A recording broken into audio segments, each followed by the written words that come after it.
Hey guys, so today we're going to be teaching you how to do CPR. And CPR is very important because it can help save someone's life. And the only prerequisites needed is the knowledge to do CPR and an emergency to happen. So there's two components to CPR. There's the 30 compressions and the 2 ventilations. And so the compressions are the actual pumps to the heart, and the ventilations are the breaths you give the person in order to supply their vital organs with oxygen. So first we're going to assess if the person actually needs CPR. So we shake them on the shoulder, add up, and we get no response, and that's when we know something's wrong. So first things first, we get very close to their body so that our thighs are touching their torso. And second, we check for heart rate, which you take your 2 fingers and you place them right over the carotid artery. And you check for heart rate. And while you're doing that, you're listening for breathing. And we do this because it tells us that the lungs are working and the heart is working. And if the person has neither one of those aspects, then CPR needs to be administered. So the first thing to watch out for during CPR is the incorrect hand displacement. We don't want our hands down here or down here. We don't want our hands down here because this is the stomach, and that's not going to do much for us in this situation. The other portion is we don't want the hands right here. This is their xiphoid process, and if this gets cracked, then the lungs puncture, and the situation gets much worse.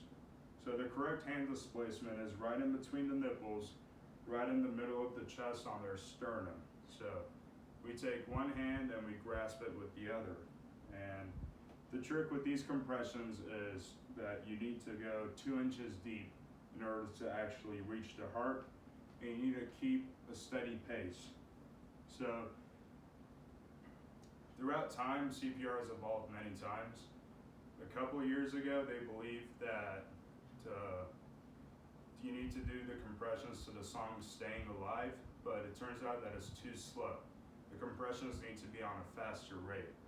So I will correctly demonstrate how to do the correct pace with the perfect hand position. So you go 1, 2, 3, 4, 5, 6, 7, 8, 9, 10, 11, 12, 13, 14, 15, 16, 17, 18, 19, 20, and up until 30. So as you might have noticed, I did not move my hands, and I used the entire weight of my body to push down and compress the heart. I did not move my hands because if our hands are bouncing, the probability of getting 2 inches deep to the heart is almost 0. And if our hands are bouncing, we might move placement and get on the xiphoid process and crack it. So now for our ventilations, it's very important to do the head tilt chin lift. And this allows the tongue to move back in place and open up the airway. So how we do this is we tilt the head and we lift the chin and we give the breaths. For the breaths, it's very important to remain at a steady pace and give 2 to 3 second breaths for a normal sized adult.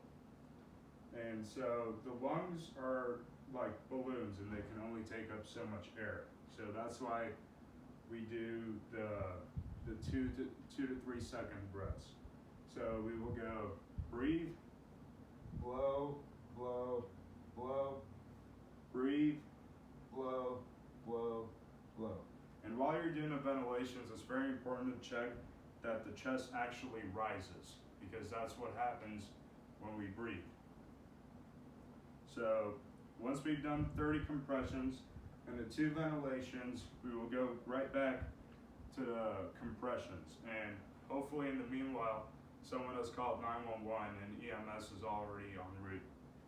And so we continue with the CPR until EMS has tapped our shoulder and said, "We got it from here," and that's when you know you've completed your part.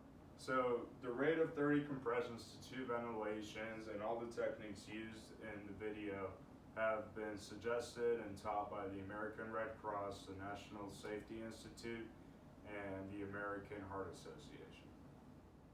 Now I will show you the entire process of CPR with any disruptions. So, Adam. So we have no response, check the heart rate, check for breathing. He has neither. Starting CPR. 1, 2, 3, 4, 5, 6, 7, 8, 9, 10, 11, 12, 13, 14, 15, 16, 17, 18, 19, 20, 21, 22, 23, 24, 26, 27, 28, 29, 30. Breath. 1, 2, 3, 4, 5, 6, 7, 8, 9, 10, 12, 13, 14, 15, 16, 17, 18, 19, 20, 21, 22, 23, 24, 25, 26, 27, 29, 30. Breath.